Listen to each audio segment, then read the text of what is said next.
হাট্টিমা team team তারা মাঠে বেড়ে দিম তাদের খাড়া দুটো সিং তাদের হাট্টিমা টিম টিম। হ্যাঁ এই তোরা কি খেলছিস রে? কি রে খেলবি নাকি? কিন্তু আমি তো খেলতে পারি না। আয় শিখিয়ে দেব নে। হ্যাঁ আয়। জুনাইদ হ্যাঁ তুমি ওখানে কি করছো? কিছু না, আমি তো একটু দেখছিলাম। এদিকে এসো। তোমাকে বলিনি এদের থেকে দূরে থাকতে, এরা বাজে ছেলে। আসো আমার সাথে। এই নে আমরা খেলি। এই দেখো আমি 100 টাকা নিয়ে আইছি, আজকে আমার খেলা শিখাতে হবে। আচ্ছা ঠিক আছে বই। এই নে আমার রানী। এই নে ভাই এরই তো কই কোপাল। আরে নিয়ে আইলো 100 টাকা, হয়ে গেল 8000 টাকা। ভাই তোরা থাক, আমি চলে গেলাম।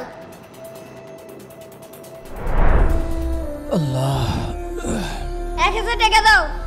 বাবা কালকে না 100 টাকা দিলাম। 1000 টাকা বই কিনতে লাগবে, কোনদিন পড়ালেখা করেছো এইসব বুঝবে। এখন 1000 টাকা দাও, না হলে বলো লেখাপড়া বাদ দিয়ে দিচ্ছি। না না বাবা দিচ্ছি, ওষুধ কেনার জন্য 2 টাকা রাখিছিলাম, এই নে বাবা।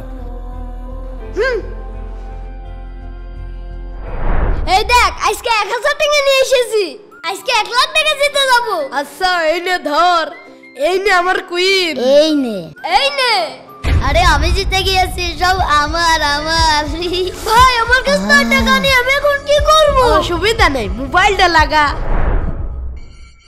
আচ্ছা ঠিক আছে। এই নে আমারটা। এই নে এই নে এই মোবাইলটা এখন আমার। ও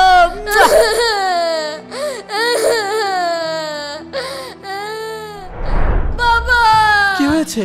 বাবা তখনটা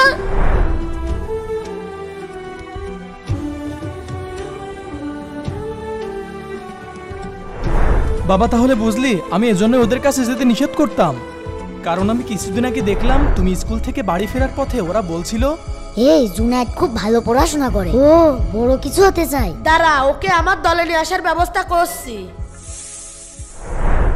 আর মনে রাখবে যারা মানুষকে দিয়ে জুয়া খেলায় তাদের ঘর আবাদ হয়, আর যারা জুয়া খেলে তাদের ঘর বরবাদ হয়। প্রিয় দর্শক, এই ভিডিওটিতে 10,000 লাইক চাই, তাড়াতাড়ি লাইক করুন।